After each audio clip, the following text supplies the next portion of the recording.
كيفكم؟ شو أخباركم؟ لمن يسأل عن صحة الوالد، وصلت كثير رسائل بالأيام الماضية.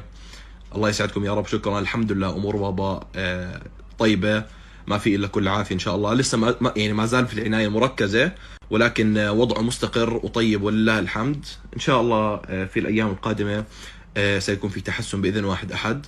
أما بالنسبة للي بينشر إشاعات، فرجاء يا جماعة أي حدا بينشر إشاعات ما تردوا ولا على أي صفحة ولا أي شخص.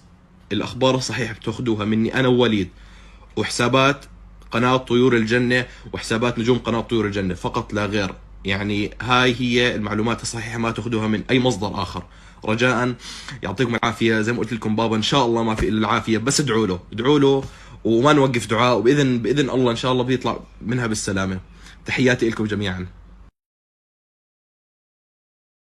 السلام عليكم ورحمة الله وبركاته. أعزائي متابعين قناتي، طمأن أولاد خالد بغداد مؤسس قناة طيور الجنة جمهوره على صحته بعد تداول أخبار عبر السوشيال ميديا عن تعرضه لوعكة صحية خطيرة. وظهر المعتصم والوليد مقداد إلى جانب أخواتهما جنى وإياد ووجاد للحديث عن تفاصيل صحة والدهم. وقال المعتصم: شغالين على تصوير فيديو كليب. طبعا يا جماعة هذا الكليب كنا شغالين عليه والمفروض يخلص قبل رمضان، بس انتوا عارفين الوضع اللي صار مع بابا. بس بابا اتصل من المستشفى وصر علينا نكمل تصوير، وقال للوليد: احنا يا جماعه قبل يومين نزلنا على السوشيال ميديا انه بابا كتير تعبان وبدنا الناس تدعي له، وشفته بالفيديو اللي قبل هذا ما كان معانا على الفطور.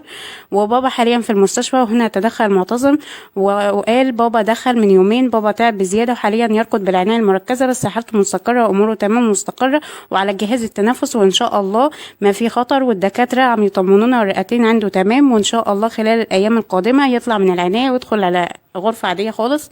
وأضاف المعتصم إن والده يصر على استكمال تصوير أعمالهم، وإنه رغم تعبه فلما رآها تهتز كأنها جان ولا مدبرا ولم يعقب. يا موسى أقبل ولا تخف، يا موسى أقبل ولا تخف إنك من الآمنين.